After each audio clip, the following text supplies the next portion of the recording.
ہمارے پاس کوئی visual evidence نہیں. اس پوری پریس کانفرنس میں ایک تصویر نہیں دکھائی گئی کہ ہمارا کوئی فتح میزائل بھارت کے کسی جگہ لگاؤ. Not a single picture.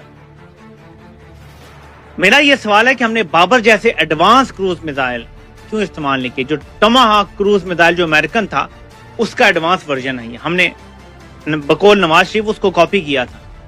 جو کہہ رہا تھا نا لنڈن کی سڑک پہ کھڑے ہو کے کہ ٹاما ہاکا کو ہم نے یا ٹام ہاکا کو ہم نے کاپی کیا تھا ریورس انجینئر کر کے، وہ یہی تھا. بابر کروز میزائل ہم نے بنایا تھا. ٹھیک ہے، تو بابر کروز میزائل ایک ایڈوانس میزائل، ہم نے یہ کیوں نہیں استعمال کی؟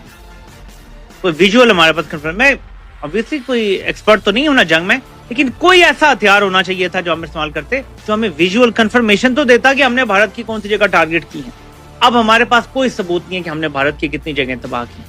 ہاں، ایئر فورس کا جو نمائندہ تھا اس نے کہا کہ میرے پاس اور بھی ویژولز ہیں سیٹلائٹ کے، لیکن دکھانا ضروری نہیں ہے. وہ بھارت خود مان رہا ہے کہ ہمارا نقصان ہوا ہے. چلیں جی، مان لیتے ہیں ان کا نقصان ہوا ہے، لیکن یہ کہیں نہیں ہوا.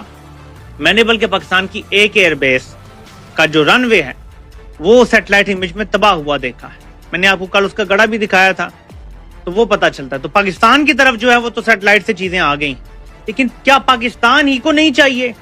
اگر بھارت کے امیجز ریلیز کر رہا ہے، اگر سیٹلائٹ کمپنیاں، چین کی سیٹلائٹ کمپنی نے امیج ریلیز کیا جس میں نور خان ایئر بیس کو انہوں نے بتایا کہ نقصان ہوا ہے، انہوں نے 2-3 اور پاکستان کی ایئر بیسز کا دکھایا. یہ چین کی سیٹلائٹ ہیں. انڈیا کی سیٹلائٹ کاوا کے پتہ نہیں اس کا کیا نام ہے، اس نے بھی جاری کیا اور یہ کنفرم ہو رہے ہیں دونوں.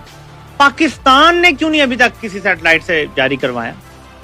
عوام کو دیں امیجز، عوام کا morale ہائی ہو. morale ہائی کرنا ہے نا عوام کا، یہ طریقہ ہے. یہ نہیں ہے کہ آپ چلا رہے ہیں سلائڈ چلا رہے ہیں جی ہم پاپولر ہو گئے ہیں بس فوج کے ساتھ عوام کھڑی ہے اور یہ وہ.